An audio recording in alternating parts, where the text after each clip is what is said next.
Good morning to everyone. Thanks for joining on this Saturday morning. Here we have two wonderful people, Saurabh and Ganesh, Saurabh Bhatia and Ganesh from SBI Mutual Fund. And SBI Mutual Fund is one of the top, fund houses in the country. And they are the top. They are ranking on the manage about 29 lakh crores of assets, which is much higher than some of the largest banks in India. And in mutual funds alone, they manage 12 lakh crores, and they are, including overseas alternates, they manage about 29 lakh crores. And State Bank, SBI Mutual Fund is owned by State Bank of India and Amundi. And Saurabh is an investment specialist and head of products at SBI Mutual Fund. Prior to this, he was with the DSP Mutual Fund, HSBC Mutual Fund, and Sapient. And he has loads of experience, more than 21 years.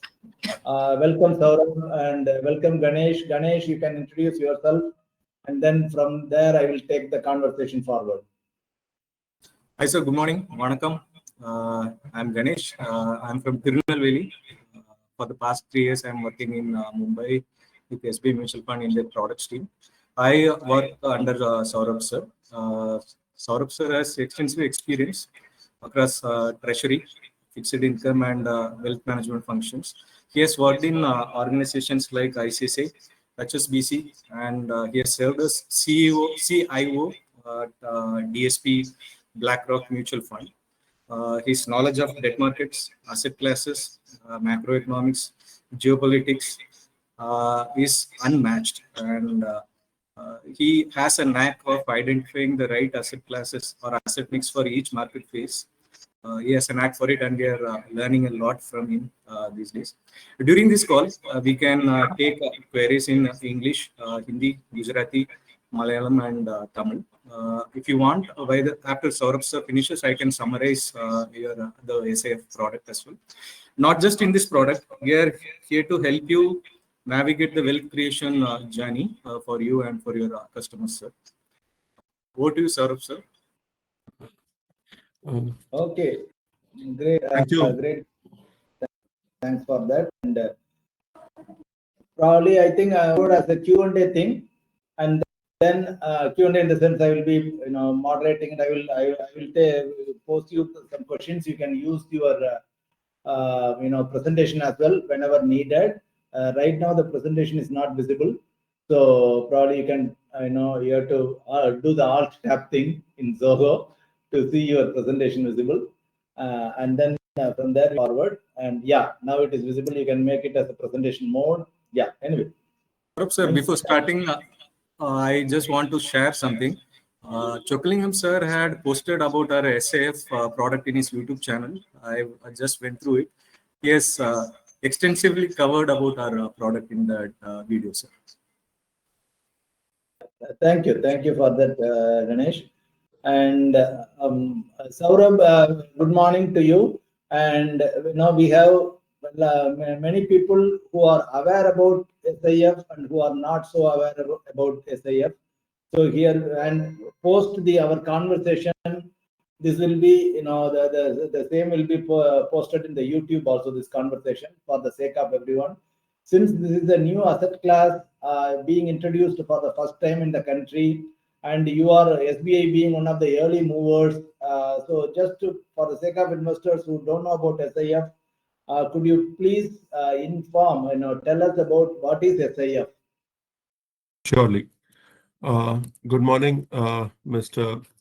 Chokalingam, Ganesh, and all my wonderful people from Tamil Nadu.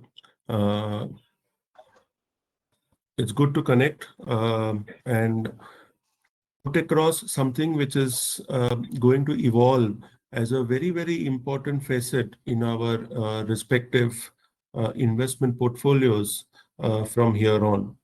Now, always whenever something new comes in, it seeds its own level of anxiety, the purpose, what it can serve, and most importantly, this visibility as well as expectation from an end use perspective to what extent it meets our requirement. Very rarely you come across a product or a product category which can serve the entire hierarchy of investors. And when I say entire hierarchy, be it mass affluence, be it the HNIs and the key management people, the corporates, the promoters, entrepreneurs, and from a retirement fund perspective, there is a very rare chance that a product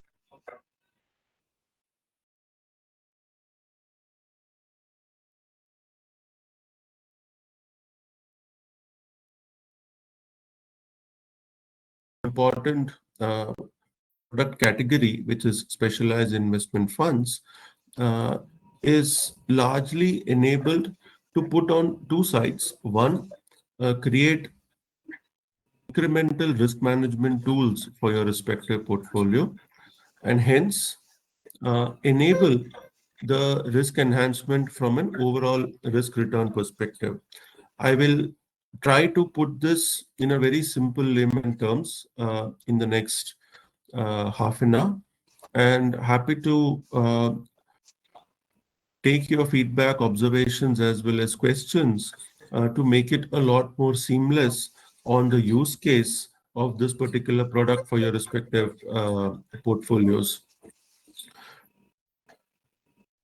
Before I get into what is SIF, why is it brought in now, and how is it going to help you, I just want to take you back.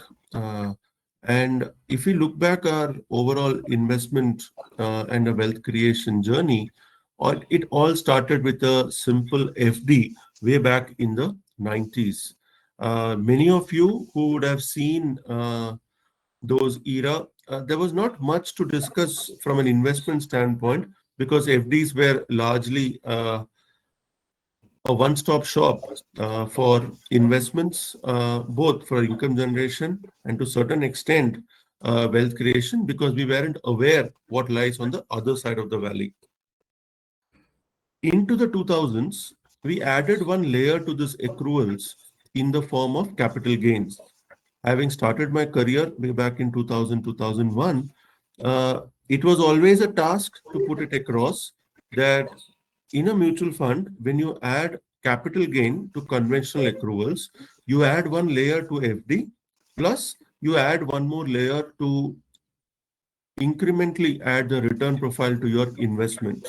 Many of you who would have seen the markets in early 2000, you would have come across this phase where at first cut, it looked a little bit more creative and adventurous on how a return profile can even go to a low double digit or a very high single digit, even if the accrual profile were relatively lower. So from FDs, we graduated on to fixed income mutual funds, also because it had a incentivized tax structure. But large part of our 90s and 2000s were confined only to income generation because my yields in those days were very high. And then eventually yields came off, enabling first accruals and then accrual plus capital gain. Fast forward into 2010s, as my yields started to return relatively lesser, the need to maintain a relatively higher return profile pushed us into directly from an equity mutual fund perspective. And what we saw was the large pools of money starting moving into large cap funds to start with, and eventually broad basing across all categories of mutual funds. This led to a big phase, what we identified as pooling of monies into conventional, well-regulated markets under the mutual fund industry.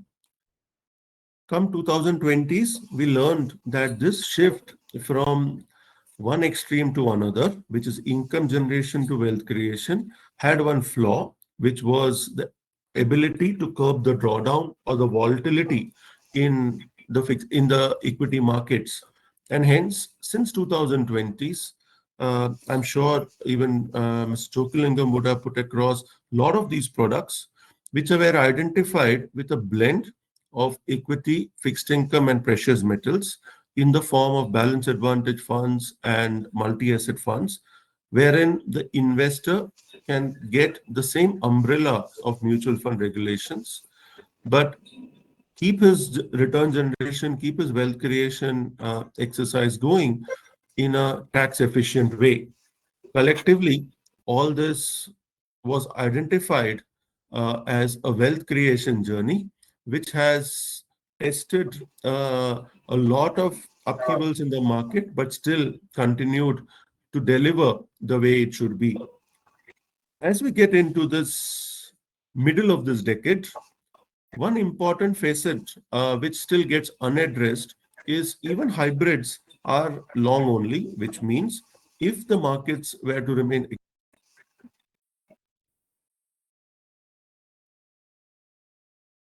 anxiety, be it on fixed income because yields are very low. On precious metals, we all know what's happening with gold and silver. Now, if there were a downside, how do I protect it without incurring a very high amount of drawdown or volatility? Very timely,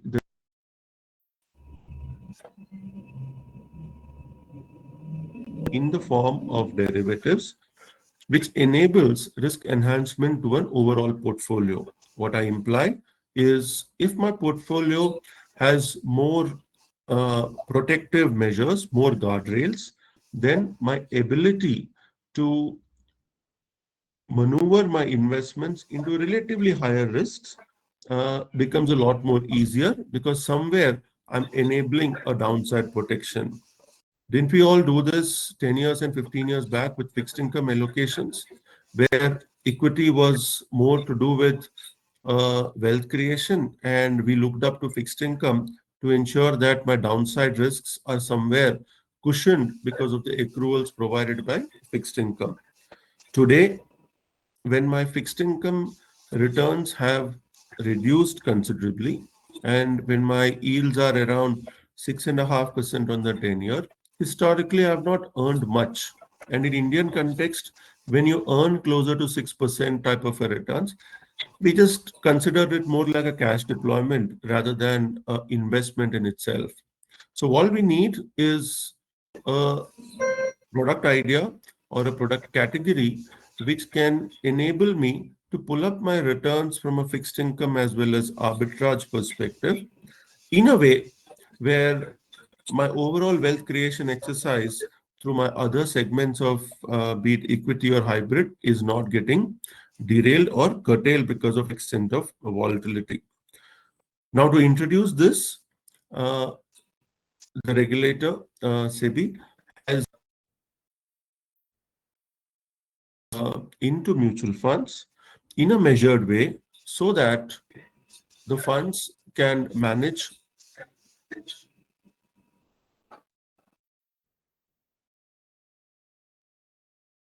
a way.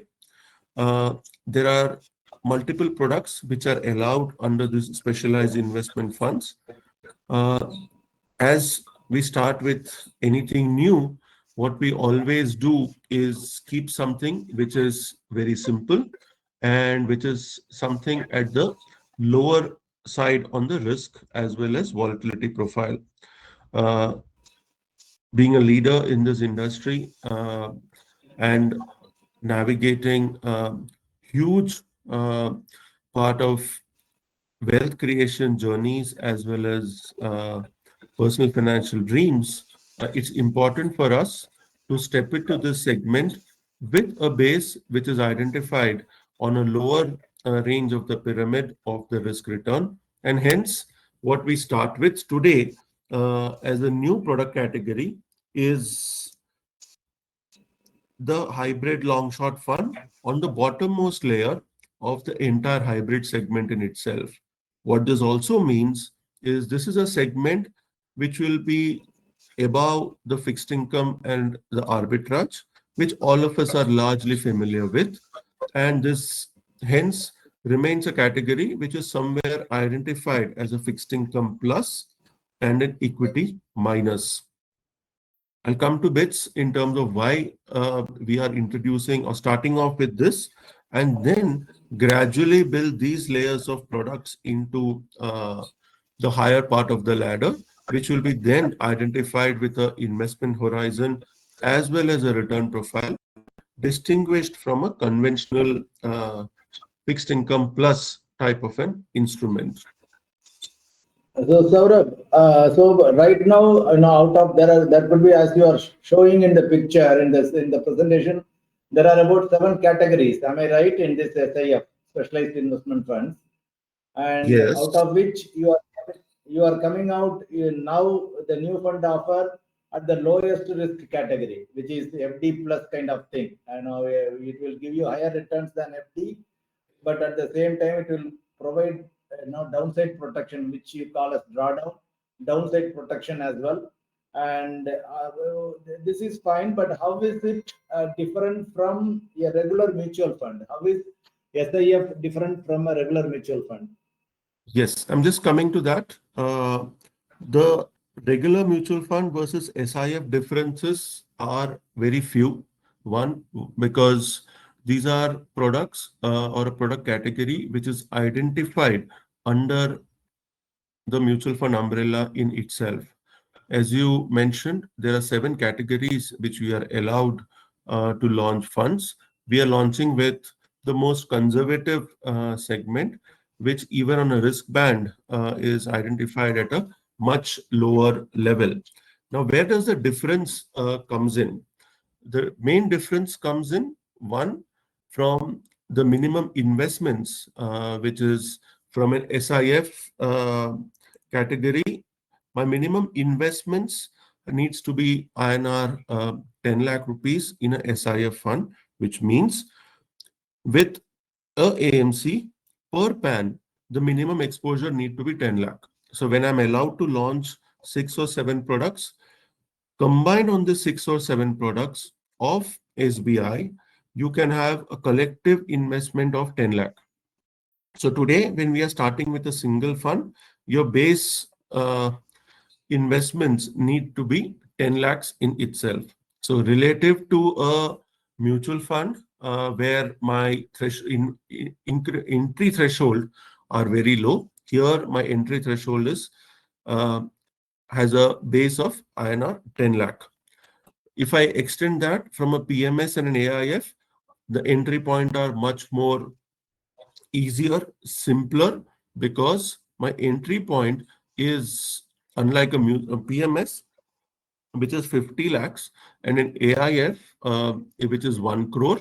Here, my entry point is substantially lower at 10 lakh rupees. So this makes it a lot more easier and simpler to harness certain risk management tool within the mutual fund umbrella with a much, much lesser threshold in itself. Second, from a taxation perspective, this particular fund where we are starting off with bears a taxation which is identified with equity as an asset class, which means the capital gains are taxed at 12.5% after 12 months. So on a taxation basis, compared to a mutual fund, compared to a fixed income mutual fund or a traditional fixed deposit or fixed income instrument like a bond, my tax instance in this is relatively more favorable. One big difference between a mutual fund and a SIF, which I want to highlight, is the ability to use the derivative instrument, which in a measured way, which is not allowed so freely in a conventional mutual fund. Now, the use of derivatives in itself creates one level of anxiety and curiosity that we are adding risks. What we want to put across and highlight here is the use of derivatives can be utilized for 2 contexts. One, for the purpose of enhancing risk and hence prospect of enhancing returns. Second, the derivatives can also be used as risk mitigants and hence to to curb the extent of volatility so that my return profile is a lot more sustainable. Obviously, if my extent of risk is curbed, extent of volatility is curbed, my returns become marginally lesser, but they become a lot more sustainable. With this product, uh, which is Magnum Hybrid Long Short Fund from SBI Mutual Fund, what we are doing is the derivative. The purpose of derivative is to curb the extent of risk and hence enable this particular product to be a lot more sustainable from a return profile perspective. How it works, I will just share in subsequent slides. So what we have discussed so far is why this particular category has been introduced.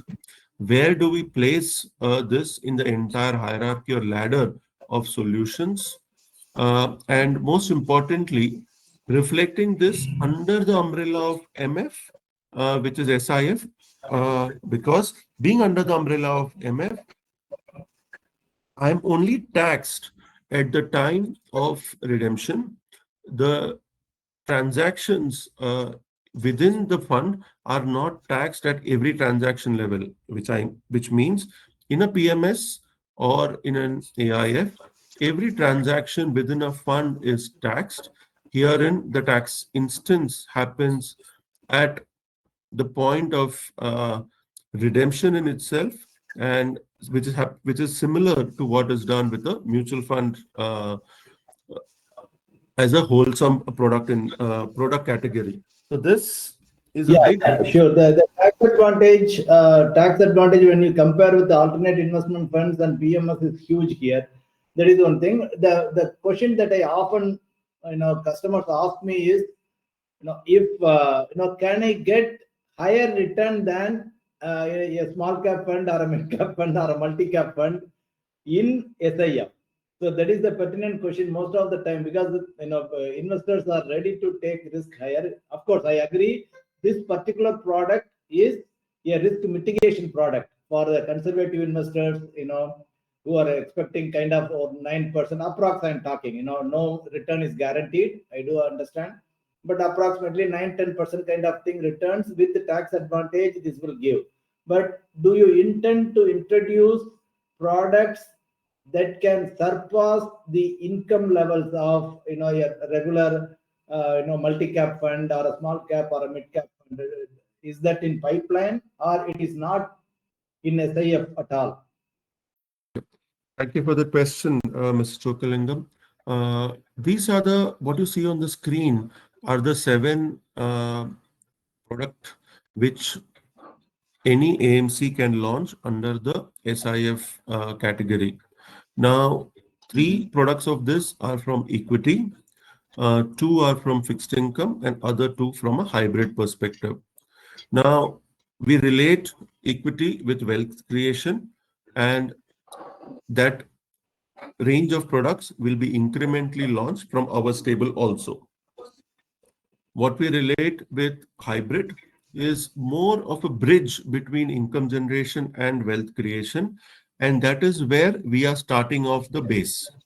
So if I were to create from a portfolio, if I were to consider this from a portfolio standpoint, what I'm doing is fortifying my base structure with a product category and with a fund which has a wherewithal to sustain a healthy return profile beyond an investment horizon of 15 to 18 months. Now, this fortification of my base of a portfolio enables me to take my risk elsewhere. Example, today, if I were to consider fixed income as an alternate for this, my fixed income yields are around 6.5%. Now, 6.5 implies the cost of insurance, the cost of fortifying my overall portfolio is relatively lesser. Second, it is not so friendly from a tax perspective. And third is when yields move in a volatile fashion, as in when interest rate cycles turn. And in this case, when yields are, when the fixed income cycle is at a lower base, the extent of returns from these funds can incrementally reduce. So now, how do I ensure that this fortification and the guardrailing for my fund is a little bit more sustainable with a return profile which is still better, which can be a lot better off than fixed income, both from a standalone as well as tax adjusted basis. And this is where we see the need of the hour today, and hence we bring in this product. Lastly, will we have products which can move from income generation to wealth creation? Definitely. As we are starting with a bridge between income generation and wealth creation, we will have products on both sides of this bridge, which is focused more on wealth creation as well as solidifying from an income generation, which is on the right side of your screen, which is the debt side. So incrementally from here, you would see our AMC coming up with products on the equity side, where we have three options on the top 100, more like a broad-based equity as well as a sector rotation fund. Okay, great. And I mean, regarding the advantages of SIF, you mentioned, some of these funds do offer downside protection, which mutual funds do not offer. That you mentioned one. Second is, it is an alternate to AIF, kind of, probably AIF, I have to put 1 crore here, I can put 10 lakhs. So, and in addition to that, you have tax advantage. What are the other advantages in SIF? Let me just clarify that second point what you just mentioned, sir. Is it an alternate to AIF? Well, the performing credit alternate space, which is largely between 11 to 13%, is taxed at the highest slab.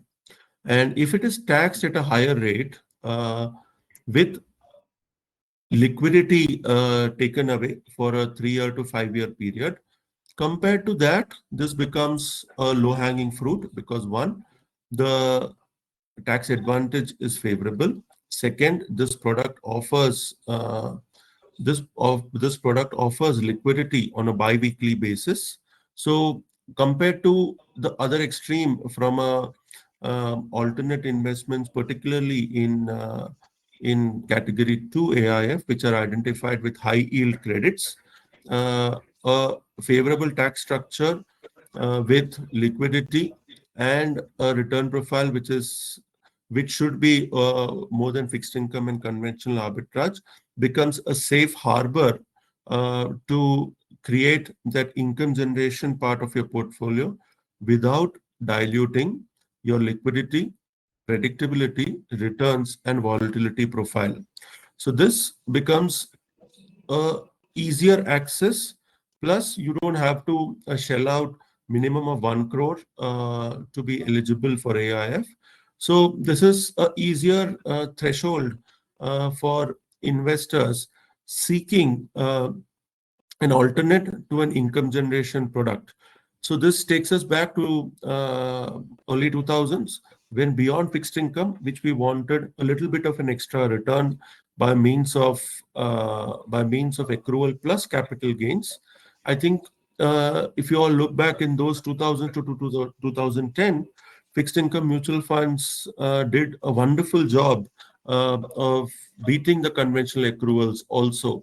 So this is hence a similar base where you are adding one more layer to a conventional fixed income or arbitrage, and with easier entry points and good enough guardrails under a very regulated mechanism provided by SEBI. Good. Yes. And if say like in right now in mutual fund products, on the low risk side, you have debt. Let us take as ultra short term fund or short term fund. On the other side, equity side, hybrid side, you have arbitrage. These are the two types of low risk products which you are mentioning, which are earning around 6.5% right now. If a person wants to have higher income, higher return than these two products, they like around 8ish, 9ish, or 10ish, with comparatively lower risk, then SIF would be a great product. Am I right? So when you are going up the ladder from an income generation, like you rightly identified, the ladder starting with money market and fixed income funds and eventually arbitrage. This bears the potential to be the next layer beyond fixed income and arbitrage from an income generation profile perspective. Yes, yes.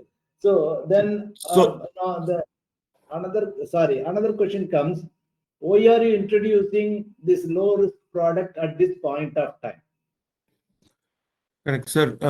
Allow me to take you through this slide, which answers this exact question on both on this particular product and why now.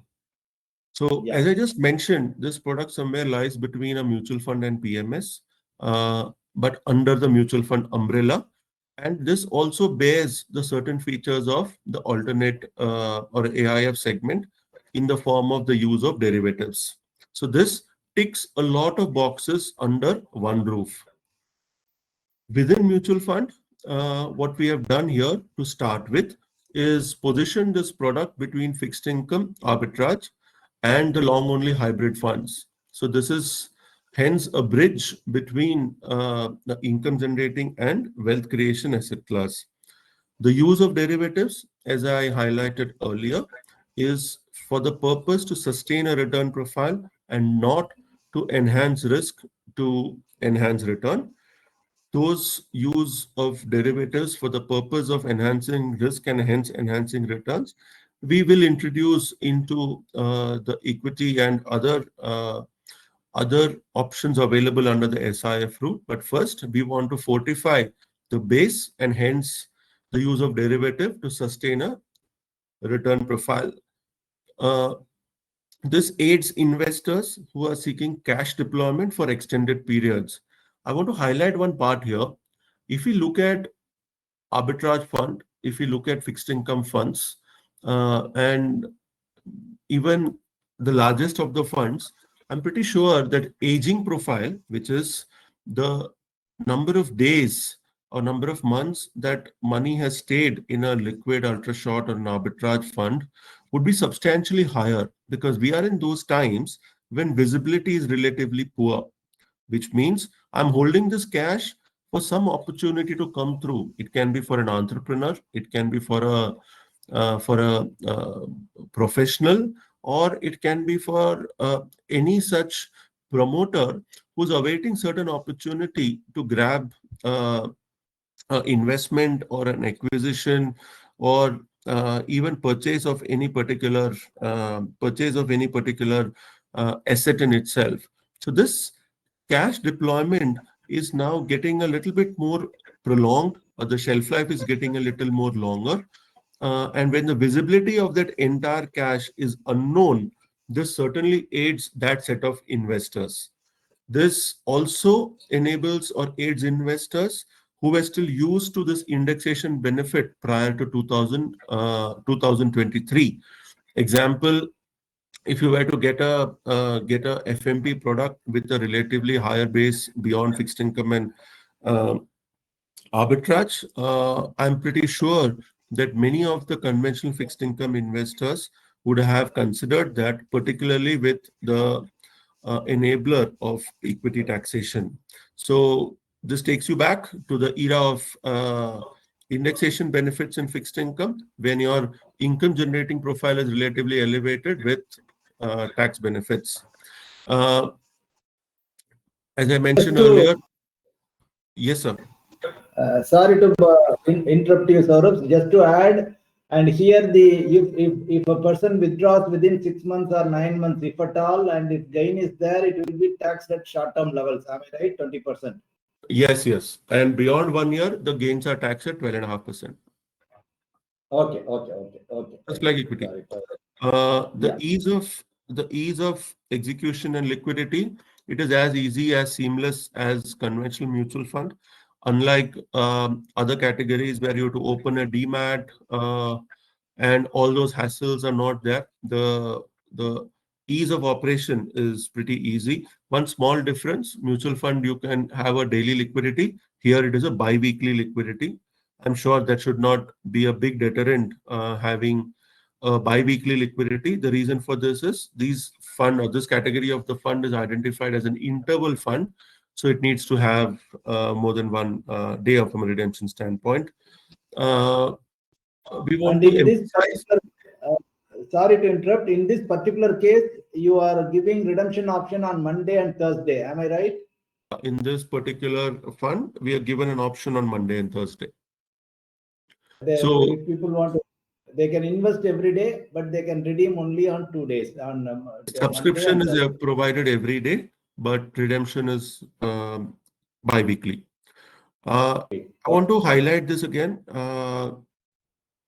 The investment horizon, what we prescribe onto this particular fund category is above 18 months to 24 months, because within a year, this can demonstrate a little bit of volatility. And typically, from a money which is within a year, the money market do the needful. If the money is, say, about 6 months to 15 months or 9 months to 15 or 18 months, arbitrage does the needful.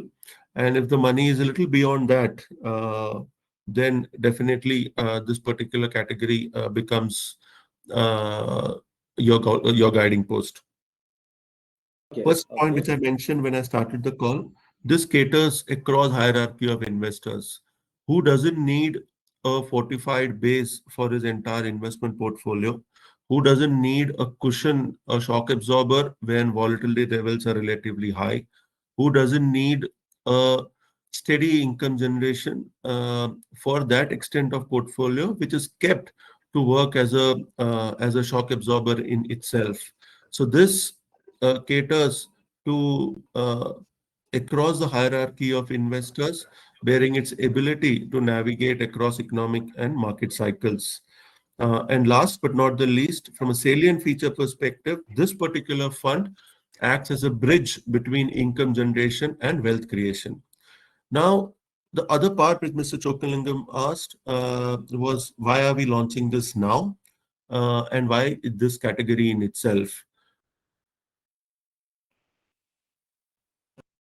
One, the low yields on conventional fixed income are seeking an alternative avenue to earn income. As I mentioned, in Indian standards, we don't relate 6.5% as an investment. We largely relate that as more like a cash deployment. Now, how do I push this into a proposition where I can still identify it as a income generating asset class? Is move beyond that and add a layer to that. Second, most importantly, and if you have any questions on this, we will discuss on both these asset class. Equity as an asset class is not providing enough confidence to deploy lump sum allocations. Yes, STP is the route, SIP is the route, and SIP is like a more favored way these days to incrementally allocate monies. But the lump sum allocation confidence is relatively lacking for all the headwinds which are coming from an offshore perspective across across economic, geopolitical, as well as the market turbulence in itself. So this, and with the shutdown in US, it becomes even more difficult when a lot of the conventional data, what we are used to, suddenly stops coming through. So when we are a little bit, it feels like we were shooting in the dark, despite having a strong macro stability in India. When my confidence is relatively lacking to deploy lump sum, I need a base where I can lean upon with a decent income generating profile. Third, I think taxation is a very important component now. And as Mr. Chokalingam mentioned earlier, the big difference from a PMS and an alternate versus a mutual fund anyway has been the tax structure. And this, with additional tools on the derivative side, makes it even more compelling to get the best of both worlds on the taxation as well as the risk management tools. Uh, when we crisscross across India, and especially with entrepreneurs and corporates and promoters, what we see is business portfolios have demonstrated elevated cash holdings because they are also trying to navigate this tariff headwinds amidst a relatively slower growth momentum.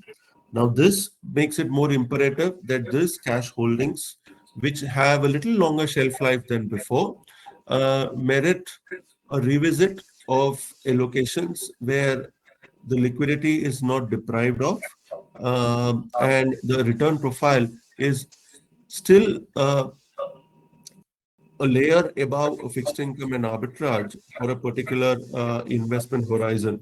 So this serves that segment of investors a lot. And lastly, this is for this entire population, which is on the investment portfolio, which is seeking a strategy to suppress the extent of volatility, put an enabler to enhance the return profile in a tax efficient fund, which is still somewhere leaning under the overall mutual fund umbrella, providing easy execution and liquidity, as well as the benefits of a bridge between an income generation to wealth creation. Mr. Chokalingam, I hope I addressed these two important parts on the Yeah, features of this product yeah. alongside why Yeah, this now. these are the major questions. So if I can sum it up, whatever you have said, I mean, whom it is suitable, because most of the investors will be interested in knowing it in absolute means. So probably a conservative investor, this is suitable. Yeah, who is looking for an FD plus return with a little bit of risk, this is suitable. For corporates, as you said, companies who are holding cash for deployment into their businesses for a prolonged period of time, 1 year, 2 years, because they don't want to take risk. So for companies, this could become a part of the treasury, and senior citizens who are looking for higher returns than an FD product, or plus here SWP option is available. Systematic withdrawal plan is also available, so a regular income can also be generated.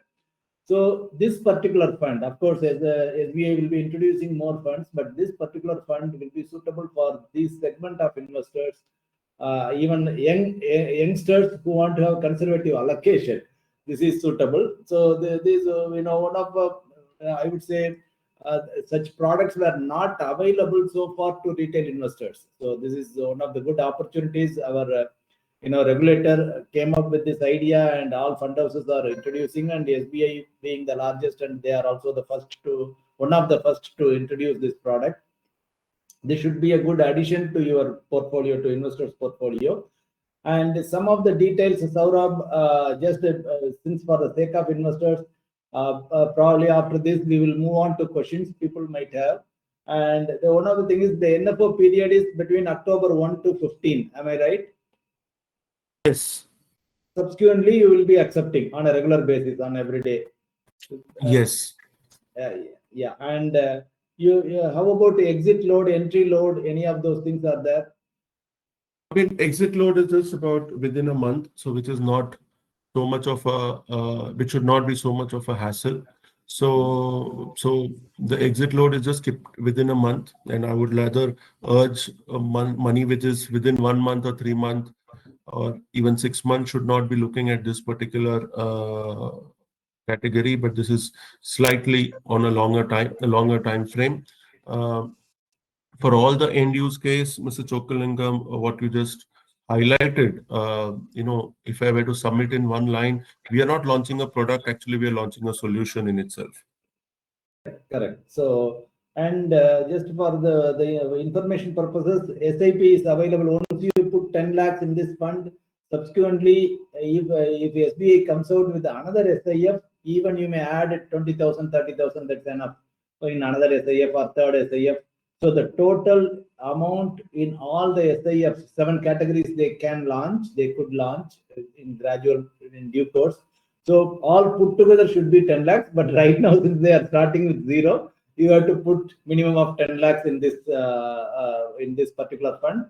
SIP is available, SWP is available, everything else is available. And taxation we discussed, Saurabh covered most part. So taxation is very visible. I mean, very much applicable. One question, and probably we will open this, for the session for question. For the sake of time, people can, investors, subscribers can put your questions in the chat box. Probably I will ask. Saurabh, one more question has come is, that this the capital gains from the SIF is also within that 1.25 lakhs category. Am I right? Yes, sir. That is more from each. I mean, you are a better guiding factor for that rather than me as a manufacturer of a product.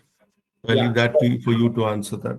Yeah, that includes everything, stocks, your equity mutual funds, this SIF. So that includes that 1.25 lakhs, includes all of those things. I request people to put your questions here. You say SIP is available, does it mean that post one time? Yeah, when you say SIP is available here, does it mean that post one time 10 lakh the investor can add in SIP? Is it? Yes, correct. You are right. Post Just the 10 lakh. can I just add one important line? I mean, to make it very easy. Per Yeah. PAN, per AMC, minimum threshold in a SIF category has to be 10 lakhs. Per PAN, per AMC, minimum in SIF needs to be 10 lakhs. And as Mr. Chokalingam mentioned, when we have multiple funds, then it becomes entry point becomes even more lower than what it is at a 10 lakh today. And when we are looking at a product which is there to fortify your base in any portfolio, the starting point of 10 lakh makes it a lot more easier, need-based, and purposeful for putting the desired guardrails in today's times. Good. One more, Saurabh, if you can, I know there is a question, Mr. Devarayan, he is one of our customers, any capping in categories of investment, equity, fixed income, and arbitrage? Okay, if I can just stop sharing the screen, then it becomes easier for me to answer. One second.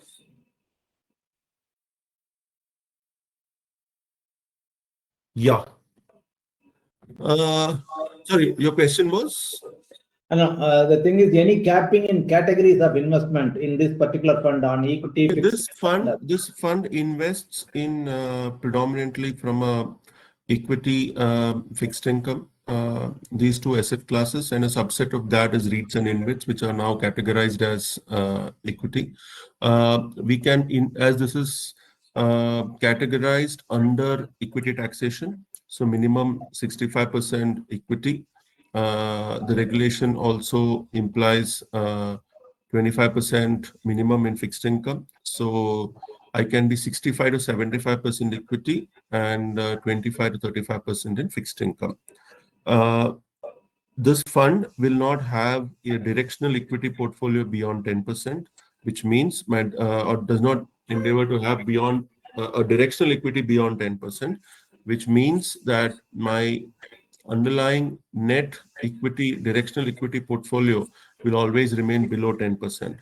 This 10%, we will not be using it at all times to generate some wealth, but it will be used only on an opportunistic basis. So this is how the construct of the product is. And it is this construct which enables to suppress the extent of volatility to a large extent.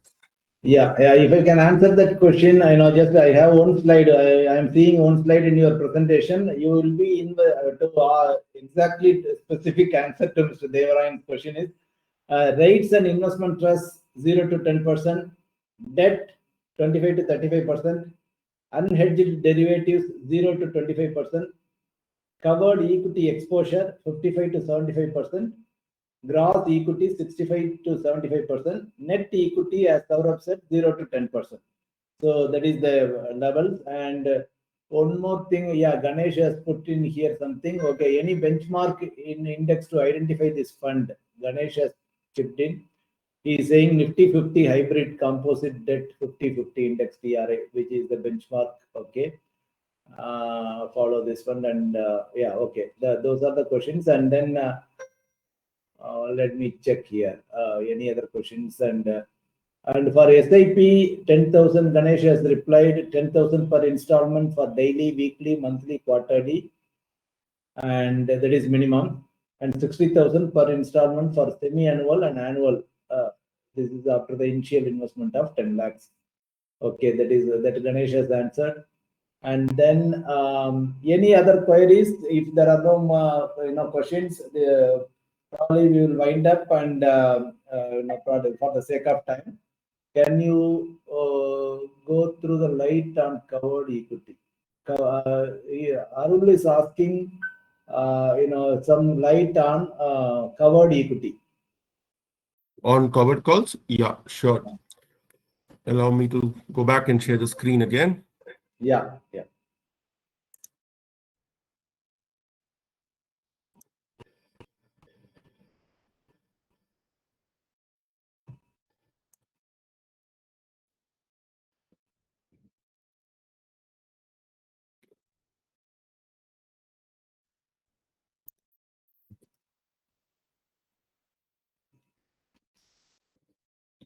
Is my screen visible? Yeah, now.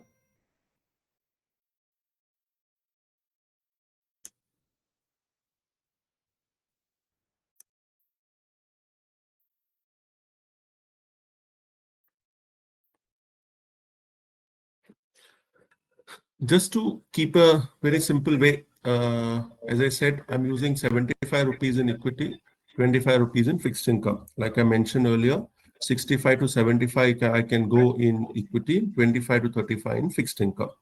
Now, let me explain you the covered equity or covered calls. So on a derivative, there are two important tools what you can use. One is the covered calls, and second is the protective puts. In a very layman terms, the covered calls are to earn some premium by foregoing the upside of a particular stock value. I repeat, by initiating a covered call, what you are doing is earning some premium by allowing the upside or foregoing the upside of that particular stock. Let me give you an example. There is a stock which is at 100, say the closing price is 110. What I have done is I have sold call option at a strike price by receiving 1 rupee as a premium till the price goes at 103. So if the price remains anywhere between 100 and 103, what I will surely earn is that 1 rupee, which is a premium which I have paid. What I have done here is if the price were to go above 103 or say 110, I will not get that entire benefit of 10 rupees. My income will be only capped the 3 rupees of the stock price plus the premium what I have earned, which is 4 rupees. So instead of earning that 10 rupees, what I have done is I have pocketed only rupees 4, of which 1 rupee is a part of premium, what I will earn out of this. Additionally, what I have done from a risk parameter is I have kept my downside risk entirely open. Now this can seed a little bit of volatility. So will this be the strategy which will help me work for this product, which I'm identifying as a fixed income plus or an arbitrage plus? Answer is no. So are we only going with covered calls? Answer is no. But this will be one subset of what we are using. What is the other thing what we can do? As my downside risk was open, what I can do is take up more of insurance to protect the downside. Similar example, a stock price of 100, which has a closing price of 95. What I have done is bought puts by paying a premium of 20 paise, which means if the price were to go up to 97 or beyond 97, my loss is capped to this difference of 3 rupees plus the premium what I have paid, which is 20 paise. So what I have done in this instance, this illustration is capped my downside risk by paying some amount as insurance. Will this help me to generate the income profile or identify this product as an income profile? Answer is no. One, because my upside is open. Hence, it can be a lot more volatile. Second, by paying a premium in a market which, if it is sideways, I will not only, I'll be only paying this amount, which will dent my overall return profile. So just buying a put will not be a strategy which will help me. So what I'm doing hence is doing the best of both worlds. in a position which I have, say about 75 rupees of equity, which I mentioned earlier in the earlier slide, what I'm doing is doing both the actions simultaneously, which is selling the call and earning a premium, as well as buying the put and paying a premium, which enables me to earn a net premium in itself. So this helps me to sustain a return profile by capping the upside and putting a floor on the downside on a sustainable basis. So hence, my equity exposure is nullified or negated, whilst my ability to potentially earn this net premium remains a lot more sustainable. So what we have done, hence, from a covered strategy or a collar strategy, if I can put it that way, is put a floor and a cap on my return profile, which makes it within a particular band uh, to earn through the monthly expiries, which happen at the end of last week, last Tuesday of every month. So this is how this portfolio intends to generate returns at all points in time. Yeah. Thanks, Saurabh. Thanks for your time. Probably generally we keep our session, 1 hour. So I think you have done a wonderful job of explaining, and this was meant for our investors from all over India. Anyone can participate. Not only our investors, even public can participate.